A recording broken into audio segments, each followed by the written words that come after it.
ایک بزرگ مسکی کے نام سے مشہور تھے۔ مشک کو عربی میں مسک کہتے ہیں، لہٰذا مسکی کے معنی ہوئے مشک بار، یعنی مشک کی خوشبو میں بسا ہوا۔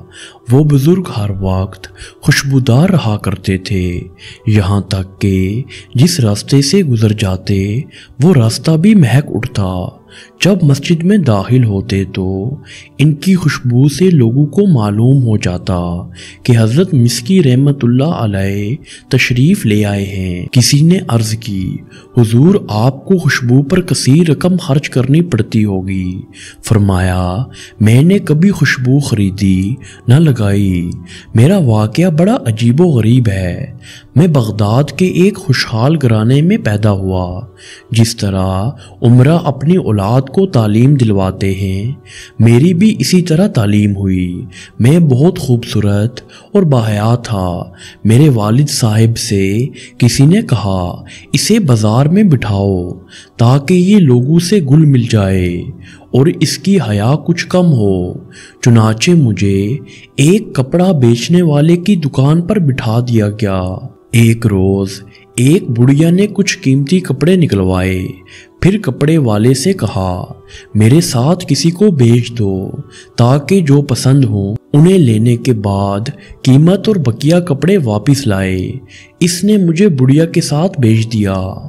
بڑھیا مجھے ایک عظیم الشان محل میں لے گئی اور آراستہ کمرے میں بھیج دیا۔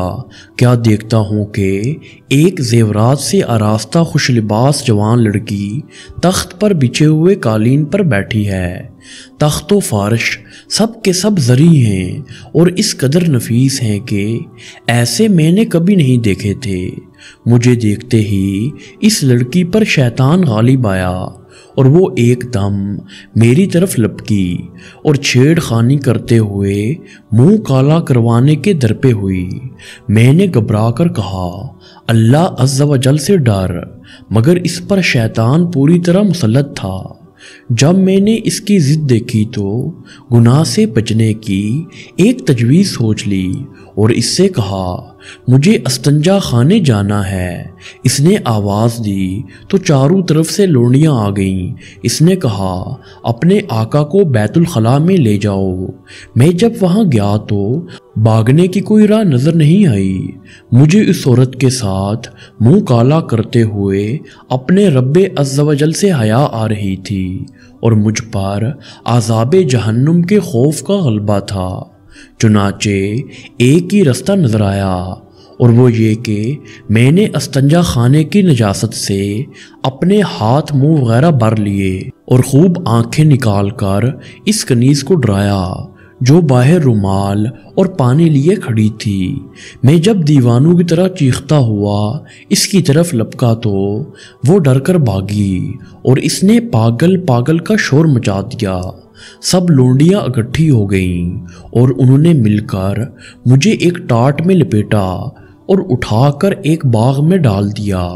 میں نے جب یقین کر لیا کہ سب جا چکی ہیں تو اٹھ کر اپنے کپڑے اور بدن کو دھو کر پاک کر لیا اور اپنے گھر چلا گیا، مگر کسی کو یہ بات نہیں بتائی۔ اسی رات میں نے خواب میں دیکھا کہ کوئی کہہ رہا ہے، تم کو حضرت سیدنا یوسف علیہ السلام سے کیا ہی خوب مناسبت ہے، اور کہتا ہے کہ کیا تم مجھے جانتے ہو؟ میں نے کہا نہیں۔ تو انہوں نے کہا، میں جبریل علیہ السلام ہوں۔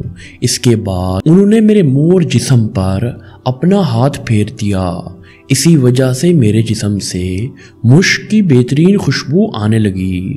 یہ حضرت سیدنا جبریل علیہ السلام کے دست مبارک کی خوشبو ہے۔